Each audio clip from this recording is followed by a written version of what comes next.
कोने कोने में यूट्यूब के माध्यम से हमसे गुरु मंत्र लेकर वैदिक परंपरा में आगे बढ़ने वाले मेरे प्रिय शिष्यों, सज्जन और सन्नारियों, आज की कथा में हम बात करेंगे 16 साल का गर्भ।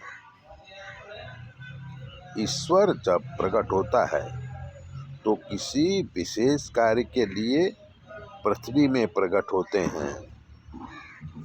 कहने को वो जन्म लेते हैं, माता पिता को सम्मान और समाज की सेवा, दुष्टों का संहार और साधुओं की रक्षा। इसी क्रम में भगवान शिव स्वयं ज्ञानदाता बन के सुखदेव जी के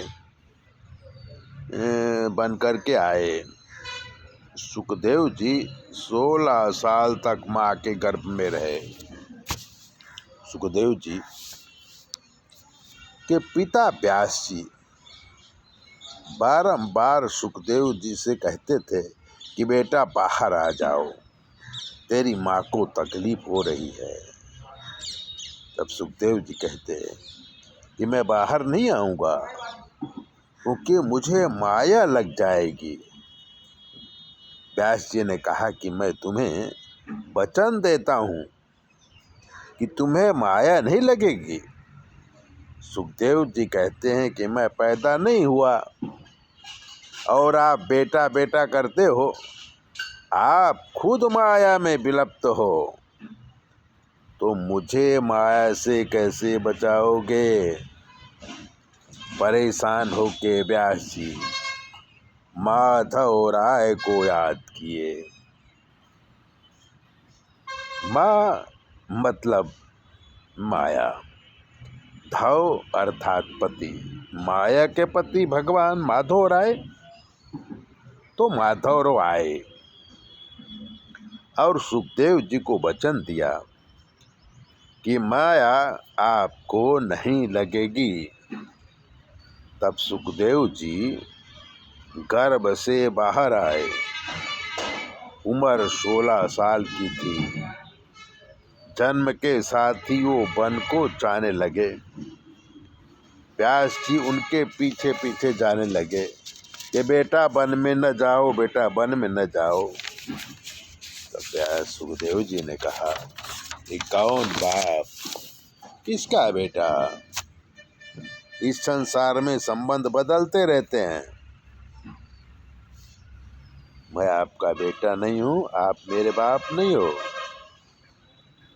आपकी माया छोटी नहीं है। वो सुखदेव जी को देखते देखते जो है व्यास जी उनके पीछे पीछे चलने लगे।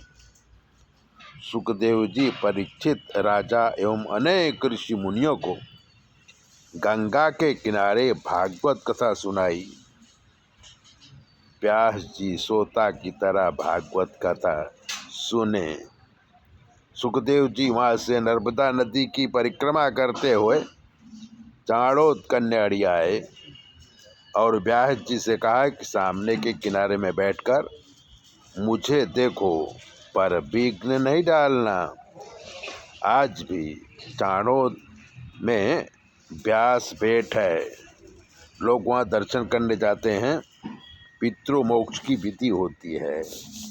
तो इसको कहते हैं कि भारत की सनातनी विद्या में 16 साल तक माँ के उदर में बेटा रहे। क्या चमत्कार है! हमारा काम ज्योतिष का है, और अगर आप ज्योतिष दिखाना चाहते हैं तो 9825200108 पर फ़ोन करो। आपकी सारी समस्याओं का हल हम करेंगे। चैनल सब्सक्राइबर करो, लाइक करो।